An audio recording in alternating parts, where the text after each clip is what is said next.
오늘부터 우리 잠언 말씀을 같이 공부하도록 하겠습니다. 잠언 우리가 늘 쉽게 접하는데 또 사실 잠언 말씀이 그렇게 또 쉽지도 않아요. 생각해보면 우리 잠언 1장 우리 오늘 1절부터 7절까지 우리 잠언 전체의 서론에 대한 부분들을 우리 잠시 나누고 우리 이제 보도록 하겠습니다. 우리 잠언 1장 1절부터 7절까지 제가 1절 먼저 읽도록 하겠습니다.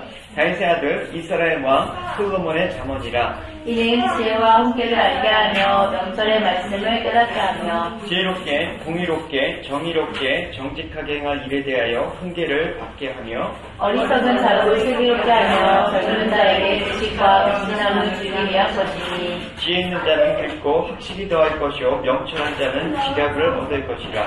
사랑과 비유와 지혜 있는 자의 말과 공유한 말을 깨달으라. 같이 읽겠습니다. 여호와의 경외하는 것이 지식의 근본이었는 미련한 자는 지혜와 훈계를 멸시하느니라. 아멘. 우리가 성경은 알다시피 인생에 대해서 구원을 얻게 하는 특별 계시를 담은 책이 바로 성경책이라고 알고 있죠. 그 중에서 우리가 살펴보게 될 잠언서는 하나님의 창조와 또 구원의 원리에 따라서 살아가는 삶이 곧 인생에 있어서 가장 바르고 성공적으로 살아가는 지혜임을 밝히고 있는 그런 내용이 바로 잠언입니다. 그래서 이런 잠언은 여호와를 경외하는 것이 그분의 뜻에 순종하는 동시에 되고 영광스러운 인생을 살아가고자 하는 그런 다른 길이다라는 것을 보고 있는데 그 길을 위해서 현실을 우리가 어떻게 살아가야 되느냐라는 그런 소위 하나님의 사람으로서의 그 이상적인 삶의 지침을 주고자 기록되어 있는 책이 바로 잠언이라고 할 수가 있습니다. 그래서 다시 말해서 잠언은 이미 하나님의 구원을 받은 주의 백성들과 이제 하나님의 구원에 동참하고자 하는 자들이 하나님 앞에서 주어진 인생을 과연 어떻게 이해하는가, 또 인생이라는 그 지혜는, 인생의 지혜라는 이 고유한 관점에서 여호와의 존재, 그리고 우리 주 예수 그리스도의 구속 사역을 통한 구원의 의를 어떻게 우리가 재조명받아서 깨닫게 되는가, 이것이 오늘 총체적으로 지혜라고 얘기를 하고 있습니다. 그래서 잠언은 크게 두 부분으로 나눌 수가 있습니다. 1장에서 이제 9장까지 또 10장에서 31장의 부분을 하고 있는데 전반부 1장에서 9장까지는 소위 젊은이의 책이라고 불리고 있습니다. 그래서 지혜의 왕 솔로몬이 젊은이들을 향해서 주는 지혜와 그 삶의 최고의 가치와 덕목을 추구하기 위해서 그 지혜가 어떻게 너희들에게 있어야 되는지 그 지혜의 가르침을 주고자 하는 그런 강화의 형태로 얘기를 하고 있습니다. 그리고 이제 후반부에 들어서 10장에서 31장은 실천적인 측면에서 실생활과 관련해서 지혜를 추구하는 권면을 주고 있습니다. 그래서 잠언의 내용에서 우리가 가장 핵심적으로 알아야 될 그 단 한 단어를 뜻하고자 한다 그러면 지혜라는 것이죠. 그래서 우리가 지혜서로 분류하는 그런 이유도 잠언은 지혜를 떠올리게 하는 그런 책이라고 할 수가 있죠.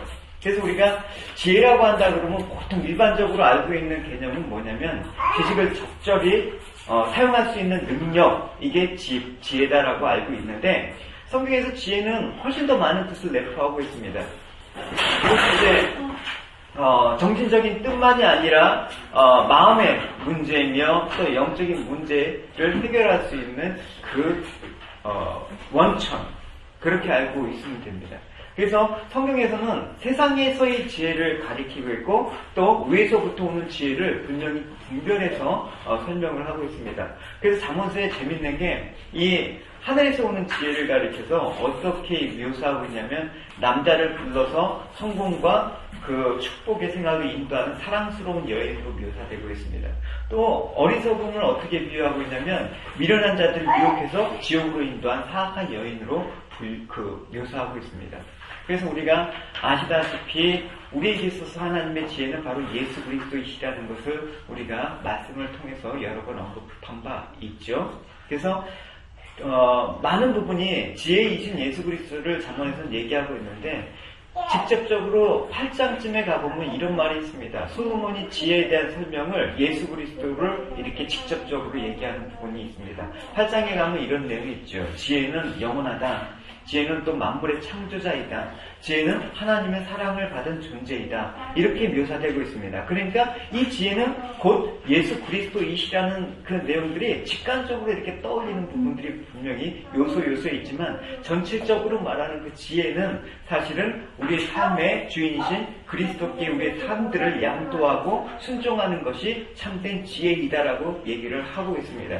그래서 오늘 본문에서 이제 잠언의 저자가 누구인지 또 잠언을 수집하고 편찬한 이유가 무엇인지 그 목적이 무엇인지 잠언 전체의 그 서론 부분에 해당되는 부분을 우리 7절까지 살펴보도록 하겠습니다. 우리 1절을 먼저 보시면 이 잠언의 저자가 누구인지를 밝히고 있어요. 우리 1절을 같이 읽어보도록 하겠습니다.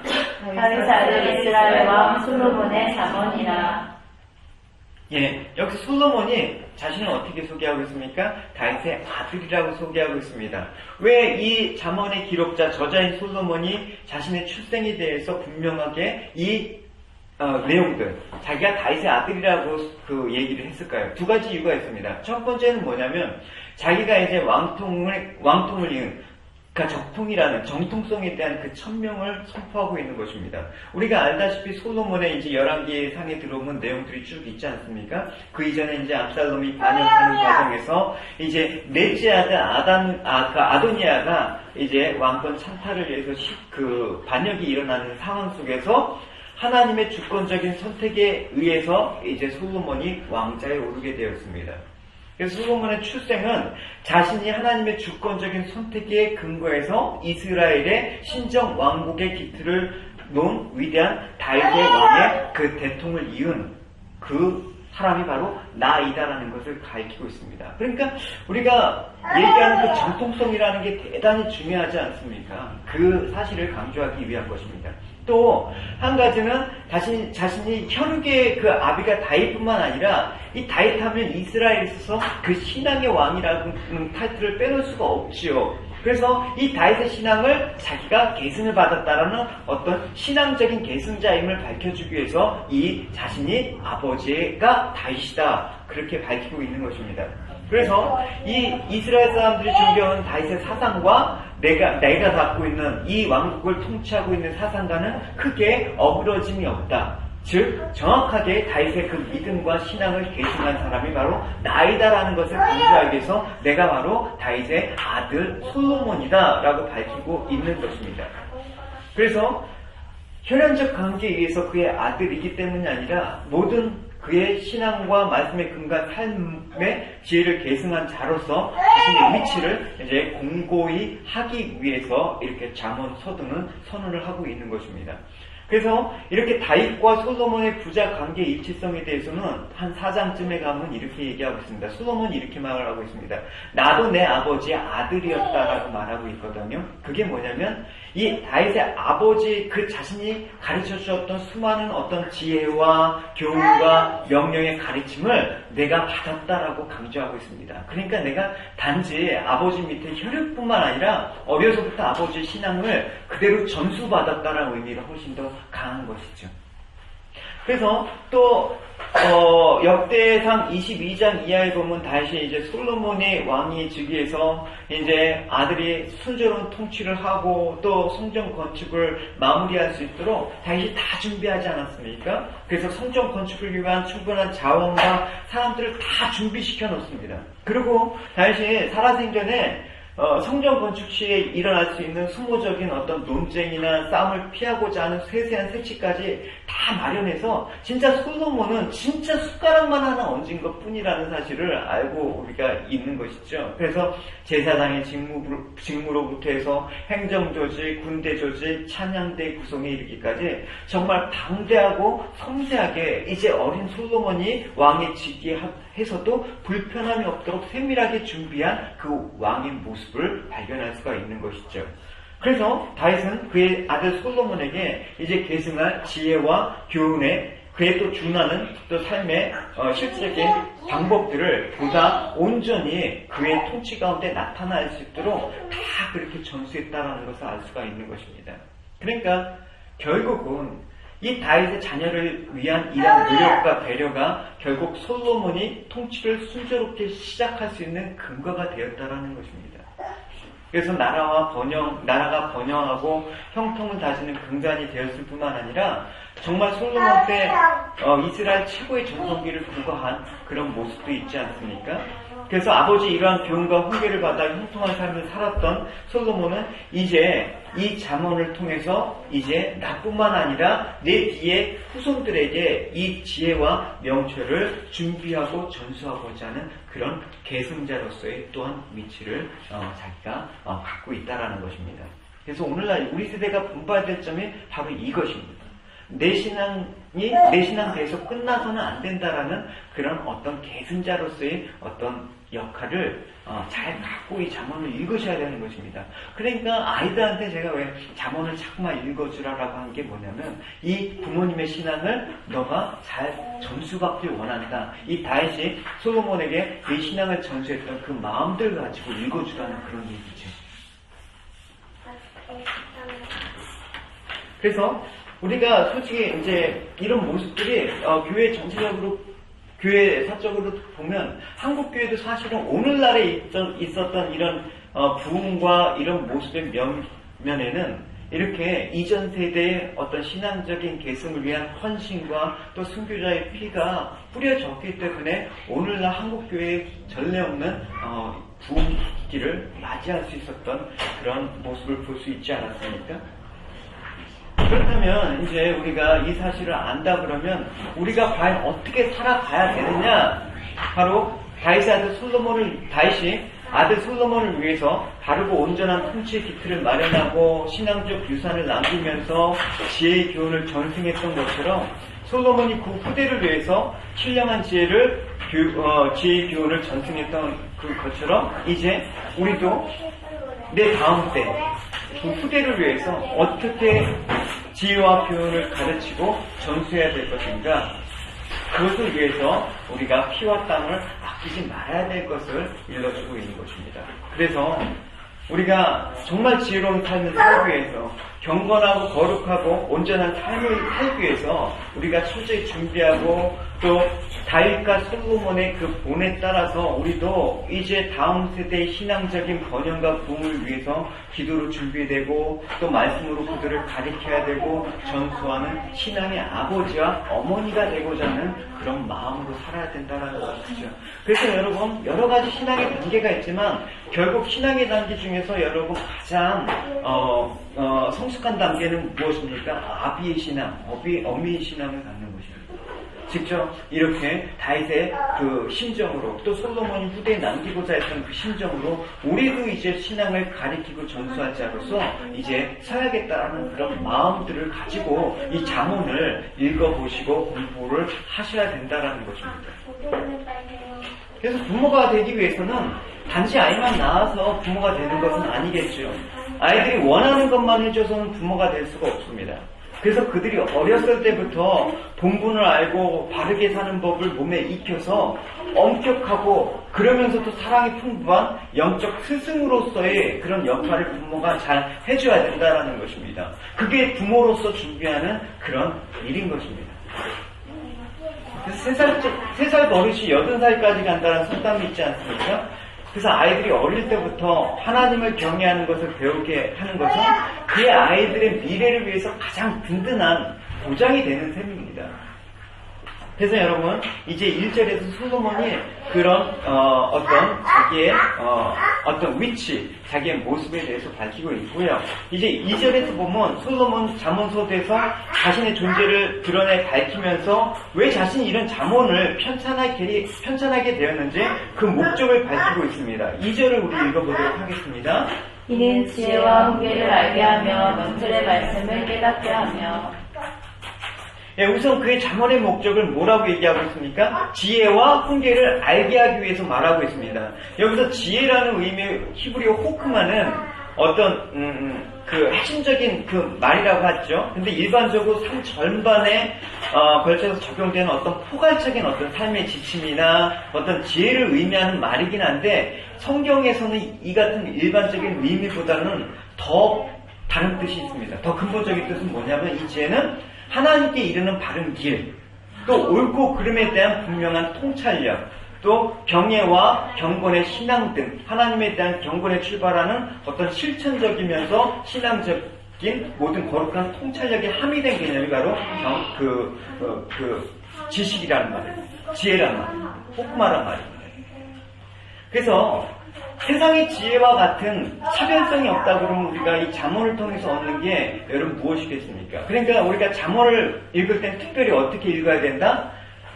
정말 세상적인 관점에서 어떻게 세상적인 지혜의 범주에서 보지 말고 결국 이 지혜를 통해서 어디에 가는 게 목적이다? 하나님의 경외하는 길을 가는 것이 바로 이 지혜의 목적이라는 사실을 갖고 이 잠언서를 접할 때 정말 세상의 지혜와 다른 그 지혜를 얻을 수가 있다는 것이죠.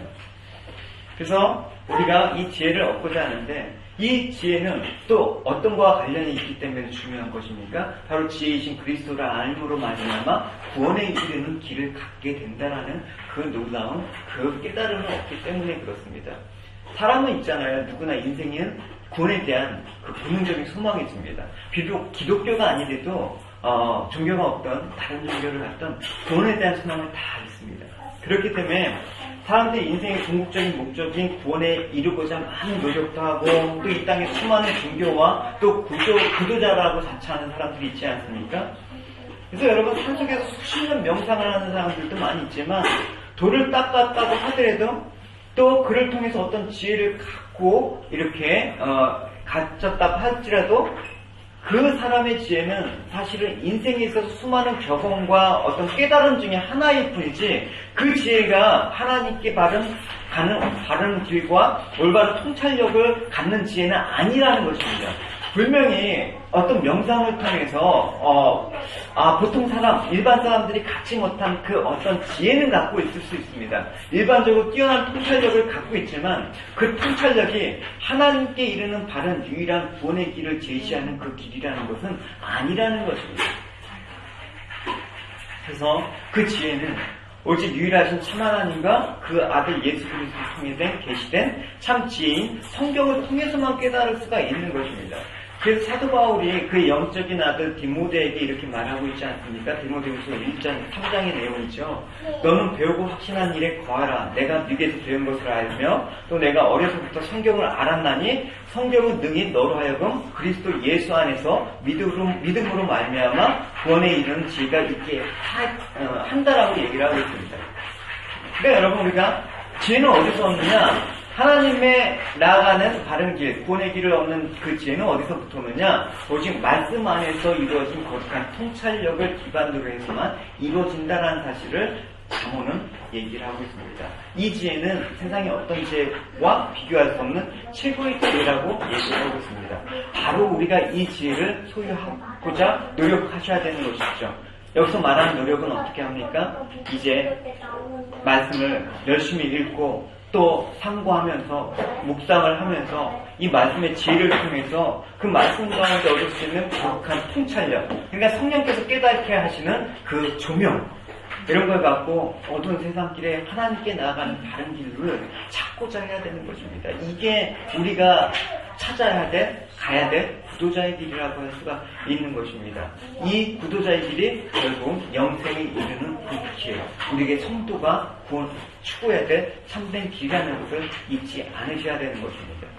이제 3절에 보면 솔로몬은 잠언의 지혜가 결국 관념적인 것이 아니라 듣는 자들이 그것을 행하게 하는 실천적인 것임을 또 말해주고 있습니다. 우리 3절을 읽어보도록 하겠습니다. 새롭게 의롭게 정확하게 정직하게 하나님에 대하여 훈계를 받게 하며.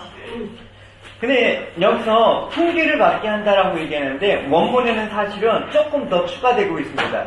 이게 다시 원문에 맞도록 빠진 부분을 놓는다 그러면 위롭고 공평하고 정직하게 행하도록 해주는 훈계와 지혜를 얻게 하며, 이 부분이 빠져 있습니다. 그래서 이 잠언을 저술한 목적은 올바른 지혜를 얻게 하기 위함인데, 그 지혜라는 것은 삶을 보다 위롭고 공평하고 정의롭게 살아가게 하는 지식이며 지혜라는 말입니다. 근데 여러분 이 말이 참 우리가 들을 때는 참 좋은데, 사실 오늘날 대부분의 사람들이 생각하는 잘 맞아떨어지지 않는 거라는 사실을 우리는 참 씁쓸하게 받아들여야 되는 현실도 지금 인지할 수밖에 없습니다. 왜냐하면 일반적으로 오늘날 사람들이 구하는 지혜와는 거리가 먼 거 아닙니까? 오늘날 사람들이 구하는 지혜는 대단히 실용적인 수단이나 지혜, 지식을 구하며 삽니다. 예전에는 뭐 한 가지를 얻기 위해서 책을 읽으면서 대단히 고민을 했거든요. 요즘 너무나 쉽게 뭐 유튜브나 뭐 이런 것 그냥 짧게 어떤 단편적인 지식에 취해서 지식의 깊이들이 상당히 적어요. 그렇기 때문에 실용적인 게 과연 여러분 우리의 그 어떤 사고책에 있어서 여러분 과연 도움이 되느냐? 사람이 점점 단순해지잖아요. 깊이 사고를 못 하잖아요.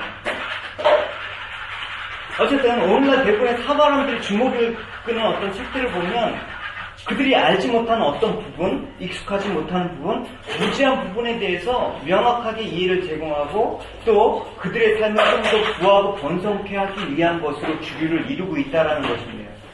예를 들어 볼까요? 예를 들어서 뭐 이런 거 있죠.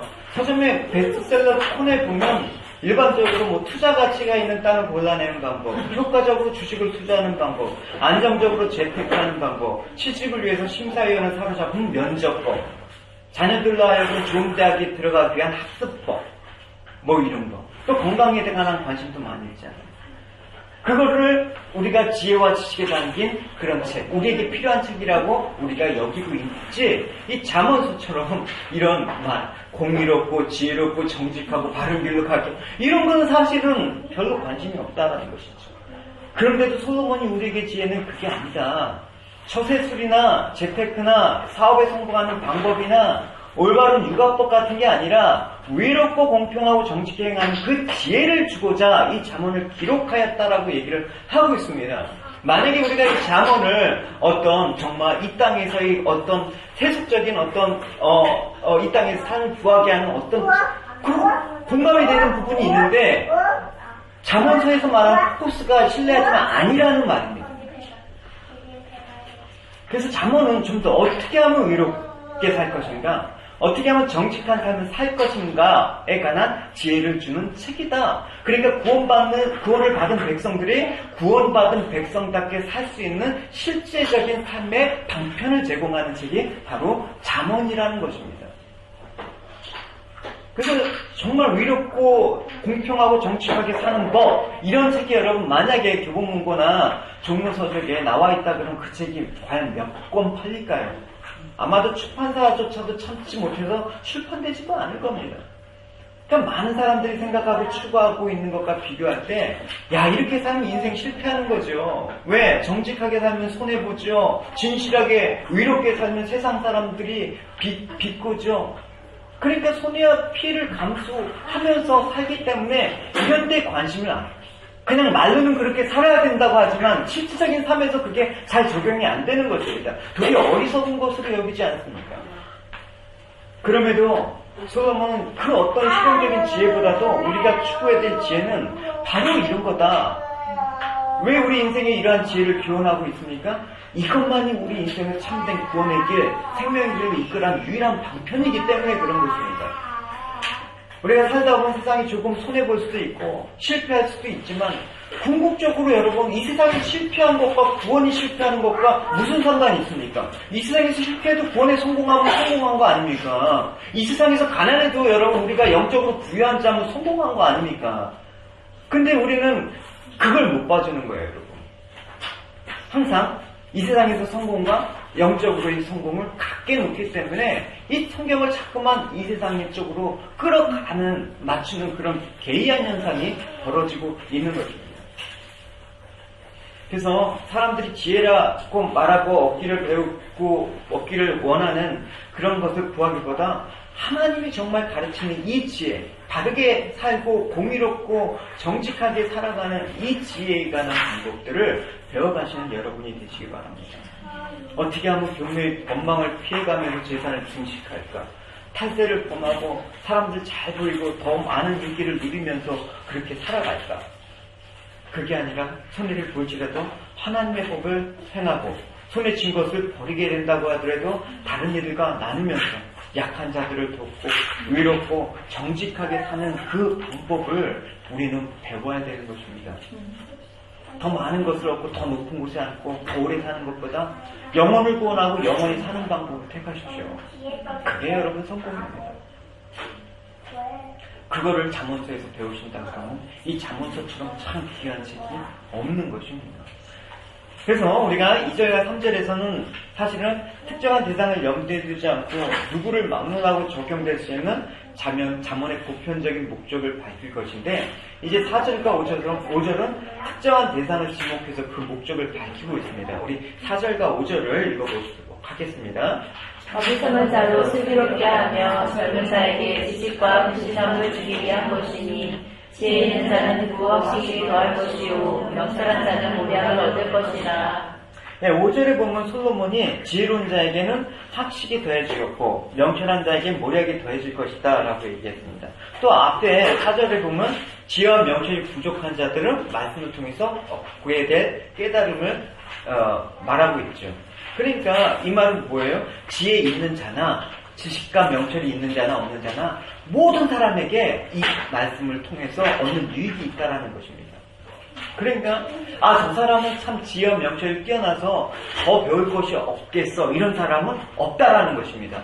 그러니까 아무리 여러분 성경을 읽고 아무리 성경에 대해서 해박하고 연구를 많이 한 사람이 있지라도 여러분 성경을 통해서 배울 거는 무궁무진하다라는 것입니다. 끝도 없는 거예요, 여러분. 오늘 똑같이 여러분 그 말씀을 보더라도 내일 깨달음은 또 다르기 때문에, 그러기 때문에 잠언 말씀이 가리키는 것이 그런 것이죠. 그러니까 끊임없이 어느 정도의 지식과 명철이 있다고 하더라도 우리가 말씀을 끊임없이 듣고 묵상해야 될 분명한 이유를 제시하는 것입니다. 어떤 사람은 나 이거 묵상했던 거야 하고 묵상을 안 한다 그러면 참 어리석은 거죠. 그러니까 하나님의 지혜는 무지하고 무식한 자에게도 큰 깨달음과 축복이 될 뿐만 아니라 또 지식과 지혜가 충만한 사람에게도 더 큰 힘과 지식에 이르는 그 모략까지 더해주는 그런 축복을 얻을 수 있다는 것입니다. 그러니까 여기서 학식과 모략의 의미가 뭔지 여러분 잠깐 살펴보면 그렇습니다. 이거는 뭐 단지 어떤 사실관계를 나타내는 관념적인 뜻의 그런 단어가 아니라 이 학식에 해당되는 그 원문의 뜻이 뭐냐면 테이크예요. 잡다라는 뜻이거든요. 취하다라는 그 동사에서 유래된 것입니다. 그러니까 어떤 경험된, 축적된 어떤 그 내용을 획득한 거예요. 내가 어떤 경험을 통해서 얻어지는 그 지식을 바로 학식을 얘기하는 것입니다. 그러니까 이 학식이란 말은 여기서 사변적이나 이론적인 어떤 지식이 아니라 생생하고 구체적인 그 지식을 이 학식이라고 얘기하는 것입니다. 그래서 여러분 우리가 생각하는 학식과는 좀 다른 개념이죠. 어디 그냥 도서관에 앉아서 그냥 책을 읽고 어떤 그 지식 그런 걸 학식이라고 생각하는데 성경에서 얘기하는 학식은 그게 아니에요. 또 모략은 어떤 뜻이냐면 이게 의미가 밧줄을 당기다, 조정하다 그런 의미가 있는다. 그러니까 이게 어떤 뜻이냐면 막 선원이 거센 풍랑에 막 마주치면서 그 배를 잘 조정해서 목적지까지 가는 그런 모양이 바로 이 모략이라는 단어가 어울리거든요. 그래서 여러분 우리 인생의 황해를 하다 보면 닥치는 수많은 문제들이 있잖아요. 거센 파도와 같은 어떤 어려움들이 직면하잖아요. 그것을 잘 조절할 수 있는, 조정해서 끝까지 목적지에 이룰 수 있는 탁월한 능력이 바로 모략이라는 것입니다. 그래서 성경 이 잠언 말씀을 통해서 학식과 모략을 얻게 된다 이 말이에요. 그러니까 구원에 이르는 길을 끝까지 갈 수 있는 그 지혜를 소유할 수 있다는 그 말이 이 학식과 모략이라는 단에서도 알 수가 있는 것입니다. 그래서 솔로몬이 여기서 지혜 있는 자, 명철한 자에게 교훈을 받고 배울 것을 명하는 것도 바로 이 때문에 이 모략과 학식을 통해서 이 구원에 이르는 지식을 더 견고히 할 수 있기 때문에 그렇다고 하는 것입니다.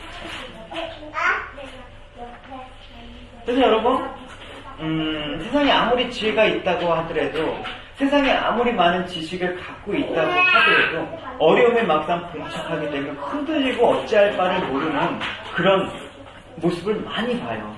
정말 저 사람은 많이 뭐 알고 있고 정말 많은 것들을 소유하고 있다고 할지라도 자기가 경험하지 못한 부분에 닥쳐보면 넘어지는 것을 볼 수가 있지 않습니까? 아무리 세상으로부터 존경받는 학자는 현자라고 하더라도 인생의 풍랑을 만나거나 견딜 수 없는 시련에 빠져들면 아무것도 알지 못하는 자처럼 자기 현실을 탓하고 자기 운명을 비관하는 모습들을 심심치 않게 볼 수 있다는 것이죠.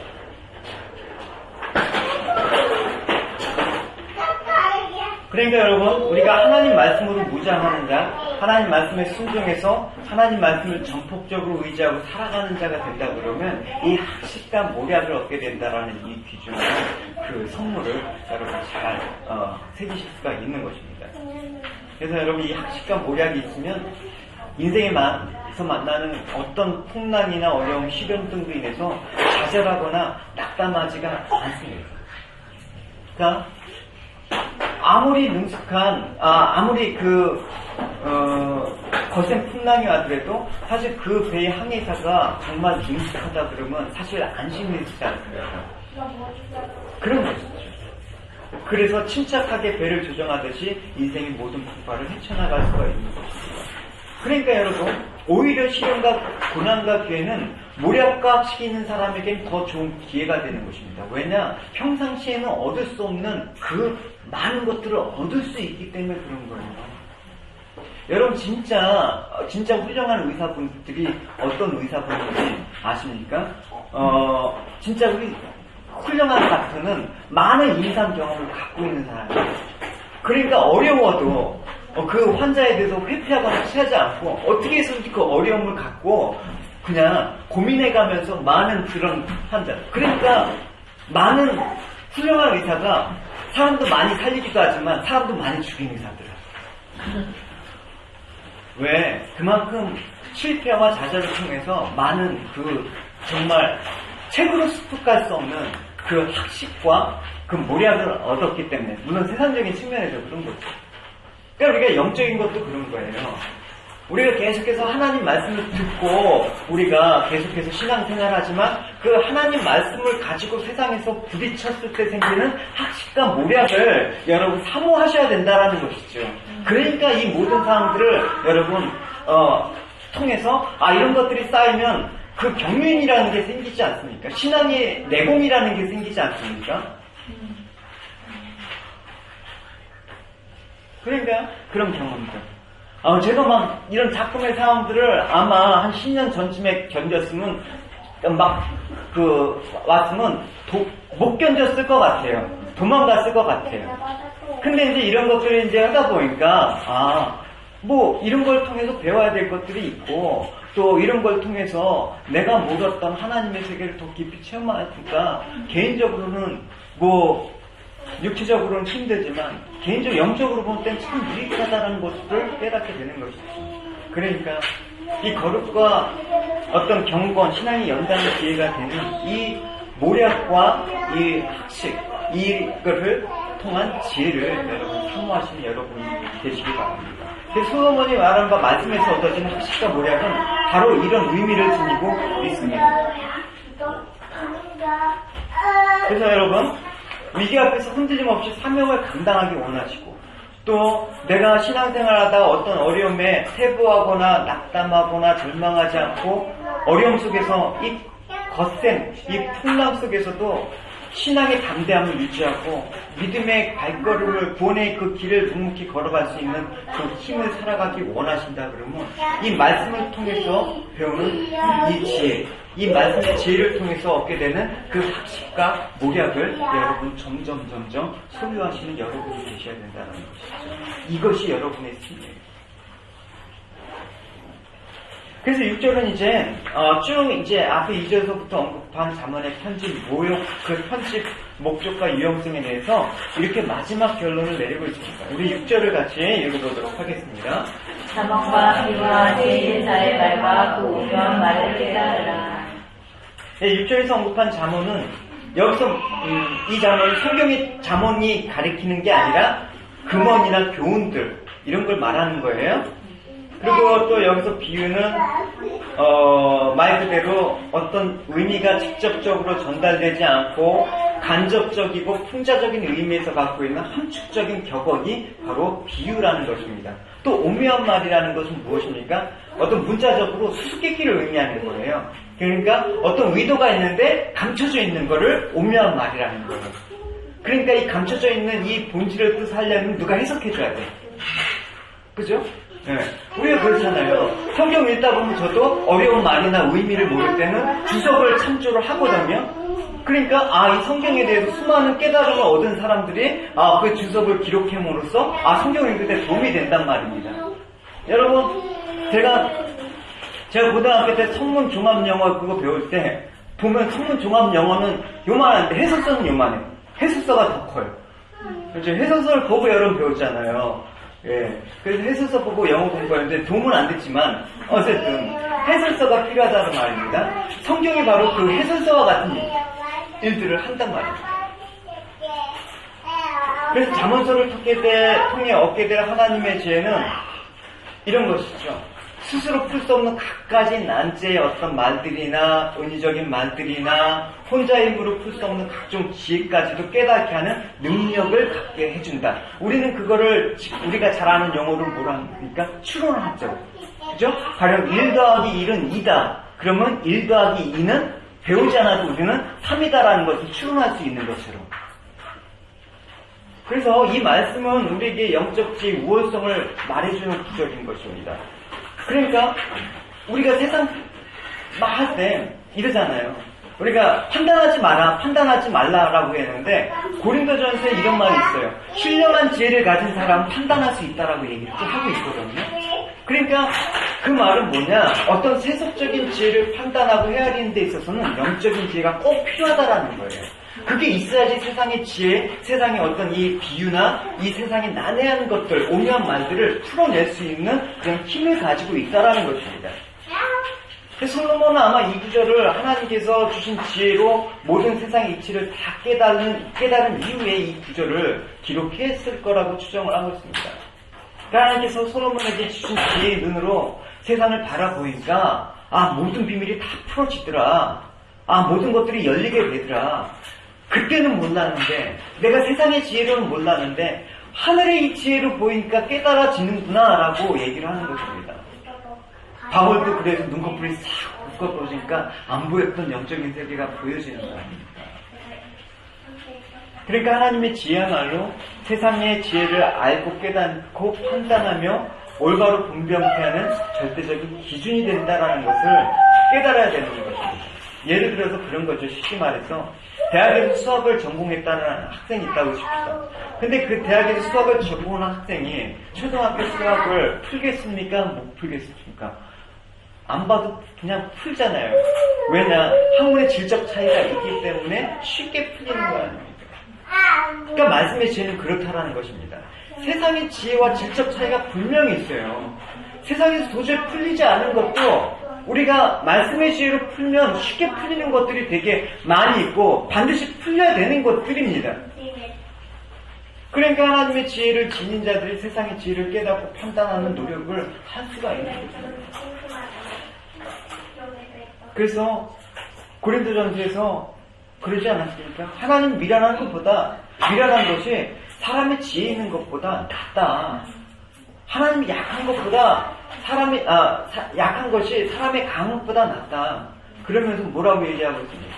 하나님께서 세상에 미련한 것을 택해서 지혜 있는 자를 부끄럽게 하시고 세상에 약한 것들을 택해서 강한 자들을 부끄럽게 하였다라고 얘기하는 것입니다. 하나님의 지혜가 어떤 인간의 지혜보다 우월하다고 하는 것이죠. 아무리 미련한 자라도 하나님께서 주어진 지혜를 통해서 세상에 아무리 똑똑하다는 지혜로운 사람도 부끄러워할 만큼 하나님의 지혜는 탁월하다는 것을 잠언은 얘기를 해주고 있습니다. 그래서 여러분 잠언서를 여러분 31장까지 되어 있는 잠언서 말씀을 하루에 한 장씩 매일 상고하시면 1년에 12번 아닙니까? 이 잠언의 의미를 깨닫는다면 참 지혜로운 사람이 될 수밖에 없어요. 그래서 아이들한테 잠언을 읽히고 여러분들도 매일 잠언서를 읽게 된다 보면 이런 하나님의 지혜의 그 우월함들을 새삼스럽게 깨닫는 잠언서 말씀 갖고도 여러분 세상에서 여러분 상담 박사학위 가진 사람보다 훨씬 더 지혜롭게 얘기할 수가 있습니다. 세상에 어떤 경영 컨설턴트보다도 훨씬 더 지혜로운 조언을 할 수가 있는 거예요. 왜냐? 지혜의 차원이 다르기 때문에 그런 거예요, 여러분. 이해가 안 가신다고요? 일단 읽어보고 일단은 세게 봐. 그렇게 되나 안 되나? 해보지도 않고 무조건 안 된다고 하면 그게 불신이죠. 그래서 많은 사람들이 세상의 지혜와 온갖 숨겨진 진리를 발견하고자 힘쓰고 애쓰지만 여러분들은 이 모든 지혜와 지식을 뛰어넘고 판단코 깨닫게 가능한 이 신령한 지혜를 사모하시기 바랍니다. 오늘부터 잠언 말씀을 되게 사모하면서 여러분 매일 하루에 한 장씩 꼭 규칙적으로 여러분 잘 새기시면 복이 되신 것입니다. 지혜 자체는 예수 그리스도 안에서 그분의 지혜와 가르침에 따라서 순종하며 사는 그런 유익이 있다라는 것이죠. 그래서 여러분 우리가 세상의 제한된 지식이나 온전치 못한 인간적인 지식만 갖고 살아가는 이들에게 가르칠 수가 있어야 되는 것입니다. 우리가 체험한 그 학식과 모략, 지혜를 통해서 얻어진 그 학식과 모략이 있다고 한다 그러면 아무리 여러분 내가 세상에서의 학식과 어떤 그런 것들이 없다고 할지라도 지혜롭게 가르칠 수가 있는 거예요. 저는 그걸 많이 봤어요. 그래서 여러분 이 지혜 하나님 말씀으로 참된 지혜를 가르칠 수 있는 아비, 어미와 같은 여러분 신앙에 성숙한 여러분의 모습이 되길 축원합니다. 이제 7절에서는 잠언서 전체의 가장 핵심적인 말씀이 있습니다. 이 지혜장, 지혜로운 삶의 원리를 규정하는 것뿐만 아니라 잠언 전체의 표가 되기도 하는 말이죠. 우리 7절을 읽어보도록 하겠습니다. 여호와를 경외하는 것이 지식의 근본이여 유능한 자는 지혜와 훈계를 멸시하느니라. 여호와를 경외하는 것이 왜 지혜의 근본이 되는가? 이걸 잘 이해하기 위해서 여러분 여호와라는 말을 조금 물론 아시는 분도 있지만 다시 한번 복습하는 차원에서 얘기하면 여호와라는 말이 무엇입니까? 여호와다라는 이 말이 원래 뭐뭐이다, become, 되다 이 동사가 하야거든요. 여기서 유래해서 존재케 되는 자, 무에서 유를 창조하는 자, 스스로 있는 자 이게 바로 예흐와 우리나라 여호와 이렇게 있죠. 그래서 이 말씀 특별히 하나님이 자기 이름을 여호와라고 밝히는 이 말씀은 어떤 때 많이 나오냐면 구약에서도 많이 나오지 않습니까? 하나님께서 당신의 백성과 언약을 맺으시면서 그 언약을 신실하게 지키심을 부각할 때 여호와라는 그 이름을 쓴단 말입니다. 그래서 이 사실을 통해서 왜 여호와가 모든 지식과 지혜의 근본이라고 외치는 줄을 알 수가 있는 것입니다. 왜냐하면 그분은 스스로 계신 분이고 모든 존재의 근원이기 때문에 또 그로 말미암아 모든 것이 짐을 입었고 그의 섭리에 따라 만유의 모든 것들이 질서 있게 운행되기 때문에 여호와를 경외하는 것은 그 존재의 본질에 접근하는 가장 바른 길이라는 것입니다. 그리고 또 경외하다라는 이 아래는 두려워하고 존경하다라는 것을 뜻하는 것이죠. 어떤 공포나 외압에 의한 두려움이 아니라 정말 인격적으로 존경해서 자발적으로 이렇게 흠모하는 그런 마음으로 경외하는 모습이 이 경외하다라는 거예요. 그러니까 창조주신 하나님 앞에 인간이 지니고 있는 이 자연스러운 인격적인 존경과 두려움 앞에 그의 합당한 반응까지 함의된 그 표현이 경외하다라는 말이 있는 거거든요. 그러니까 솔로몬은 여호와를 경외하는 것, 그러니까 근원이신, 본질, 모든 존재의 근원이신 그 하나님을 경외하는 것, 그것이야말로 지식의 근본이 될 수밖에 없는 것을 얘기하는 것입니다. 이 지식의 근본이란 이 지식은 여기서 말하는 지식은 수학이나 과학이나 어떤 문학이나 뭐 사회과학 전반적으로 우리가 삶 속에서 얻어진 유용하다고 얻어진 그 지식을 말하는 거거든요. 그러니까 인간들의 축적된 지식을 말하는 거예요. 그러니까 여기서 이 지식의 근본, 그러니까 하나님을 경외하는 것이야말로 우리가 아는 인간적인 모든 축적된 지식의 근본이다. 우리가 과학을 통해서도 이 과학의 근본이 누구다? 하나님을 아는 거다. 하나님의 근본이시다라는 것을 깨닫는 것이 이 과학을 공부하는 과학자가 갖고 있는 모습이죠. 뭐 원학문이나 그런 거예요. 그러니까 우리가 쉽게 말해서 세상적인 지식을 터부시면 안 되는 거예요. 안 그러면 여러분 얘기할 때도 저기 뭐 전공하라 뭐 전공하 이래서 안 되죠. 너는 무조건 신학 가서 신학 전공해야 돼 이렇게 얘기해야 되죠. 그건 아니란 말입니다. 그 지식의 근본이 되신 하나님을 경외하는 것을 통해서 얻어지는 그 지식, 그러니까 그것이 비록 어떤 분야이든 간에 그게 하나님을 경외하는 수단이 돼야 된다는 것을 의미하는 것이죠. 그러니까 우리가 잊어서는 안 되라는 것은 뭐 성경의 수많은 저자들이나 솔로몬도 이와 같은 지식을 무가치하다라고 얘기한 적은 없어요. 이 지식이란 그 자체는 인류가 갖고 있는 위대한 자산이기도 하거든요. 그리고 또 이 인류가 다음 세대의 후손들에게 물려줄 또 소중한 자산이기도 합니다. 그러니까 이걸 부정한다거나 뭐 가치를 낮게 평가하는 거는 대단히 편협한 거예요. 우리가 쉽게 말하잖아. 어떤 영적인 것만 탁월해갖고 다른 거 되게 터부시하는 사람도 있잖아요. 그건 여러분 진짜 편협한 생각에서 잘못한 것입니다. 근데 이제 문제가 뭐냐면 바로 그런 지식을 갖고 있는 건 좋은데 그런 지식을 갖고 있음으로 해서 하나님을 무시하는 거는 되게 위험한 거예요. 그러니까 하나님은 없다고 하거나 하나님을 경외하지 않는 그 일들이 벌어지기 때문에 이 세상 지식이 하나님을 경외하는 대로 가지 않으면 오만과 방종으로 간다는 거예요. 자기 과시로 간다라는 거예요. 그러니까 그 지식이 중요한 거예요. 그러니까 뭘 해도 괜찮아요.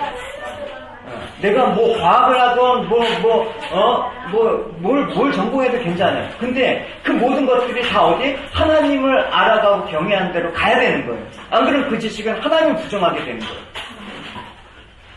그러니까 여러분 우리가 하나님을 경외한다라고 얘기할 때 보통 하나님을 믿지 않는 사람들이 갖고 있는 일반적인 생각은 뭐냐? 그것들은 반지식적이고 반지성적인 일을 취급해버리는 것입니다.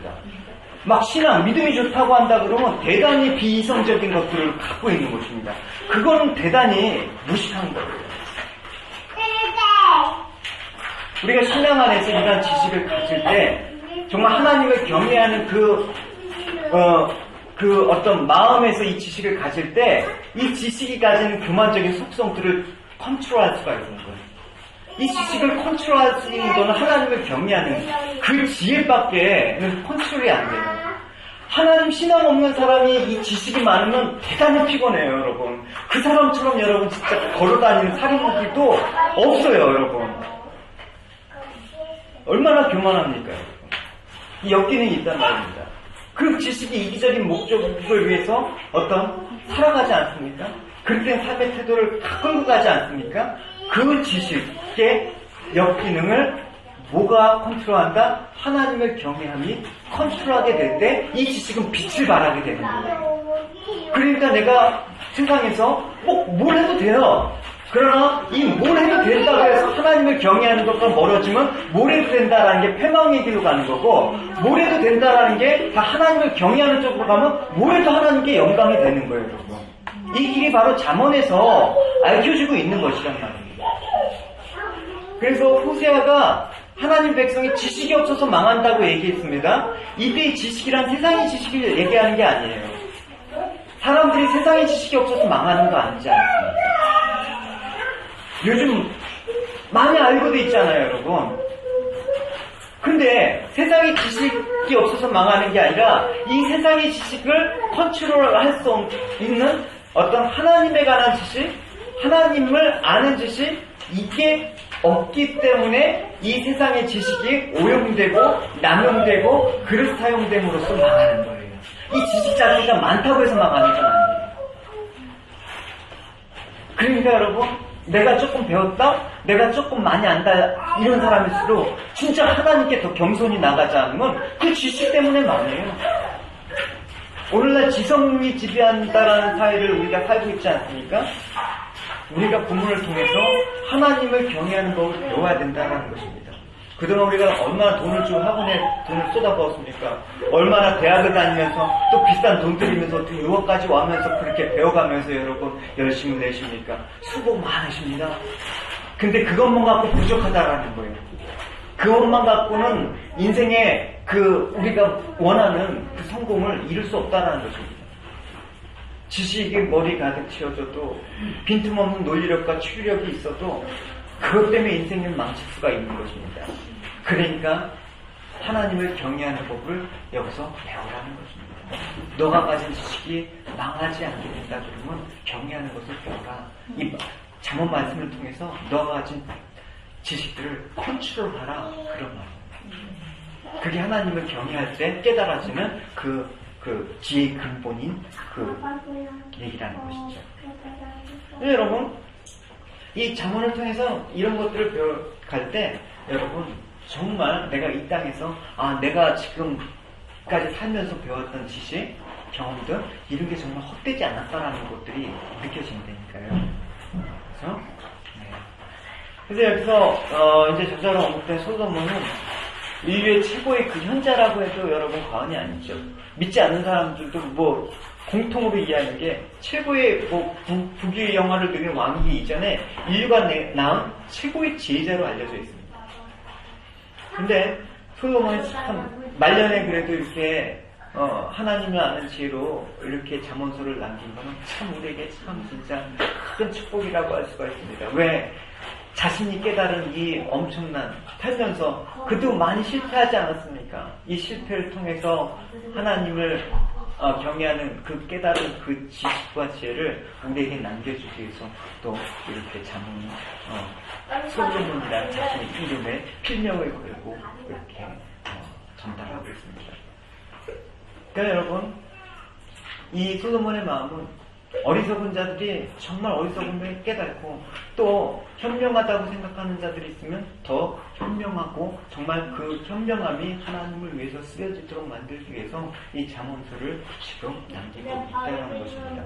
참 솔로몬의 어쨌든 이 잠언서의 내용으로 볼 때 이 인생의 실패는 경험했지만 결국 솔로몬이 그 남긴 이 땅의 신앙적인 유산은 참으로 크다고 얘기할 수가 있는 것입니다. 그래서 우리가 잠언을 읽을 때 이 내용뿐만 아니라 이 솔로몬이 남겼을 때 이 마음들, 이 정신을 그대로 계승해서 한 절 한 절 여러분 있고 귀한 깨달음의 그런 깊이가 있게 될 바랍니다. 그럴 때 잠언은 우리에게 심도 있게 와서 가슴에 꽂힐 것입니다. 그것이 우리의 삶과 생명의 진정한 변화를 일으킬 것입니다. 그래서 우리 계속 앞으로 이제 잠언의 그런 내용들을 이제 쭉 살펴보면서 이런 하나님의 지혜와 경외하는 것을 통해서 이 땅을 구원의 백성으로 잘 살아갈 수 있는 지혜를 확보하시며 다음 시간을 갖도록 하겠습니다. 우리 같이 기도하시겠습니다. 하나님 감사합니다.